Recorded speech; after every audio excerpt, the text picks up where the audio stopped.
यमुना नदी के किनारे एक गांव था रतनपुर। उस गांव में एक चुड़ैल का साया था। वो चुड़ैल बहुत ही अजीब थी।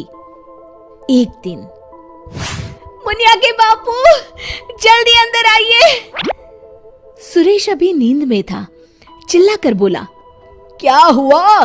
गला क्यों फाड़ रही हो? ये देखो। अरे, ये कैसे हुआ?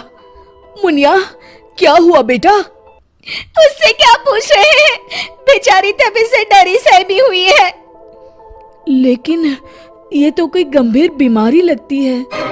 हाँ, देखो तो, बेचारी की चुटिया ही काट ली किसी ने। राम राम। लेकिन एक भी बाल आसपास नहीं दिख रहा। हाँ, ये हुआ क्या समझ में ही नहीं आ रहा।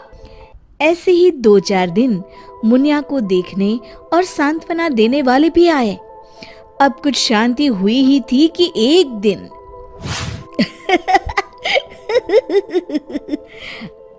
क्या हुआ रामू? तू हंस क्यों रहा है? अरे काका, वो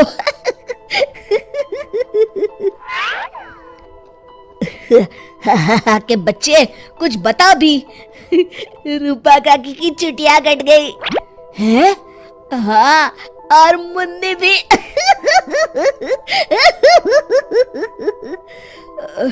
अच्छा, पर काहे? आप भी पूछ लो। चल कर देखता हूँ। क्या हुआ मुन्नी?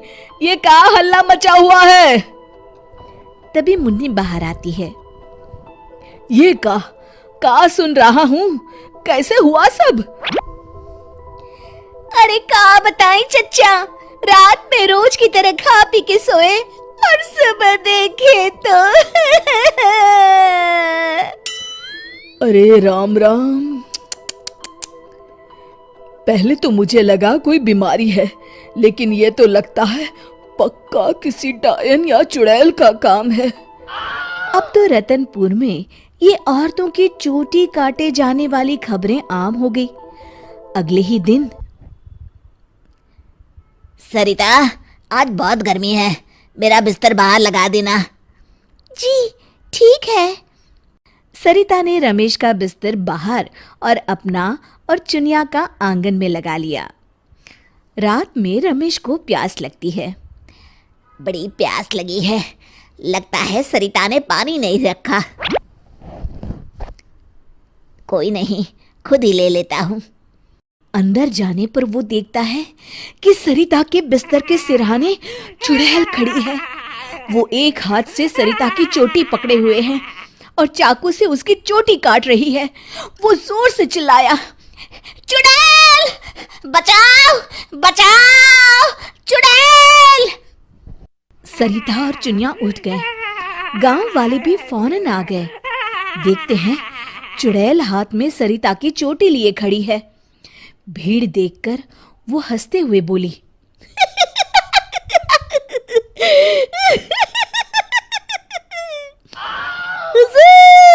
आते आते बहुत देर कर दी।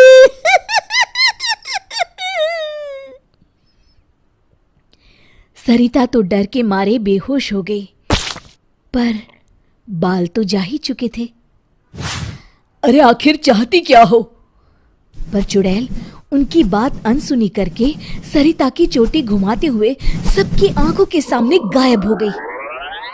चोटी वाली चुड़ैल की खबर जंगल की आग की तरह पूरे गांव में फैल गई और गांव में बातें चलने लगी।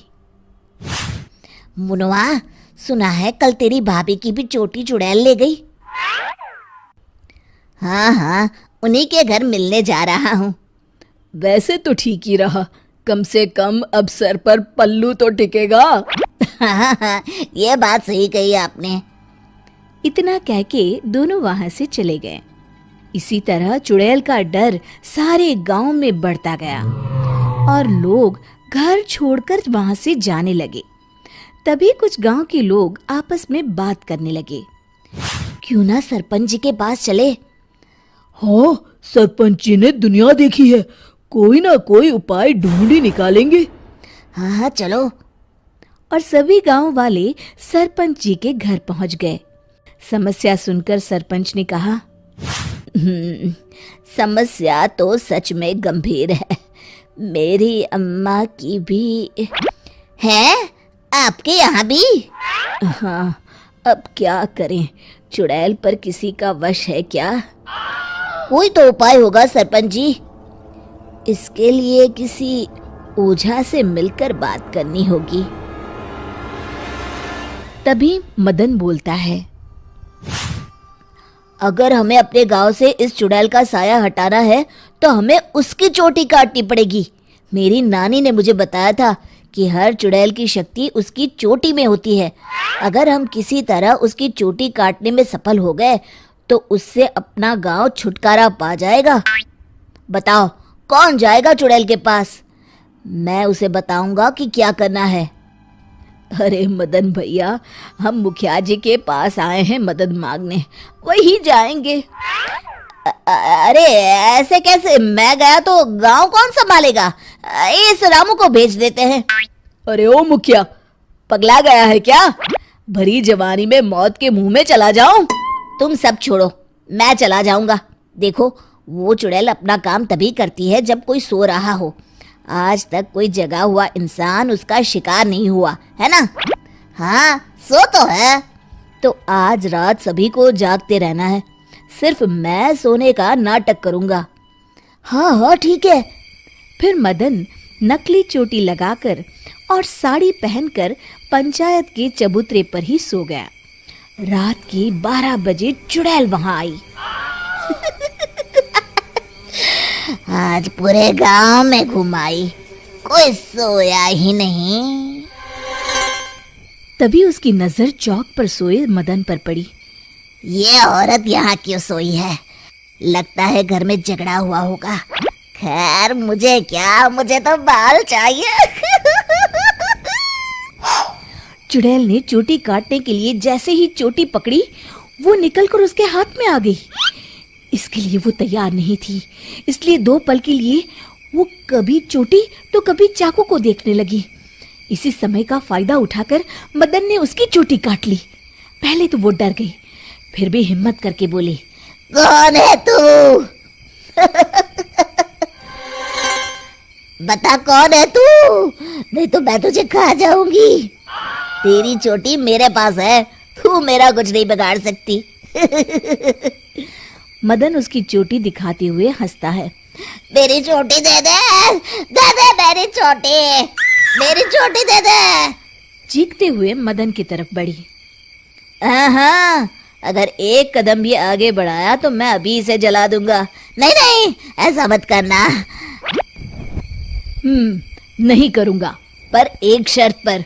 हाँ, मुझे तुम्हारी सब शर्तें मंजूर है, बस ये चोटी दे दो। अभी नहीं, पहले ये बताओ तुम इन बालों का क्या करती हो? मैं इन्हें एक कुएं में डाल रही हूँ, उसे भरने के लिए।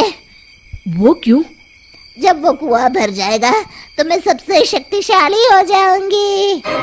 चलो वो कुआं मुझे दिखाओ, वहीं तुम्हें तुम्हारी चोटी दे दूंगा। चलो ये चोटी मुझे दे दो, इसकी मदद से हम जल्दी पहुंचेंगे। नहीं नहीं, मुझे जल्दी नहीं, पैदल ही चलते हैं। वो मदन को लेकर चलने लगी और गांव वाले भी जलती हुई मशालें लेकर उसके पीछे पीछे आ गए। सब उसकी गुफा तक पहुंच गए, जहां कुएं के अंदर उसने बाल जमा कर रखे थे। आधा कुआं तो भर गया है। देखो, दिखा दिया ना, अब जल्दी से मेरी चोटी दे दो। हाँ हाँ, क्यों नहीं, ये लो। कहते हुए मदन ने उसकी चोटी भी कुएं में फेंक दी। अरे बेवकूफ, ये क्या किया? अब मैं इतने बालों में से अपनी चोटी कैसे ढूंढूंगी? वो देखो, बीच में पड़ी है। चुड़ैल कुएं में जाकर अपनी चोटी ढूंढने लगी। उसके कुएं में उतरते ही गांव वालों ने अपनी अपनी मशालें कुएं में फेंक दी। वो धू धू करके जलने लगा। अरे बचाओ रे कोई, मैं सबके बाल वापस कर दूंगी, बचाओ। साथ ही वो चुड़ैल भी जलकर भस्म हो गई। शिक्षा: अगर मिलजुल कर किसी समस्या का हल ढूंढा जाए तो समस्या अवश्य दूर हो जाती है। दोस्तों, हमें उम्मीद है कि आपको हमारी ये कहानी पसंद आई होगी। कृपया हमारे चैनल को सब्सक्राइब करें और सभी अपडेट्स के लिए बेल आइकन जरूर दबाएं। और हाँ, वीडियो लाइक और शेयर करना मत भूलिएगा। Bye bye.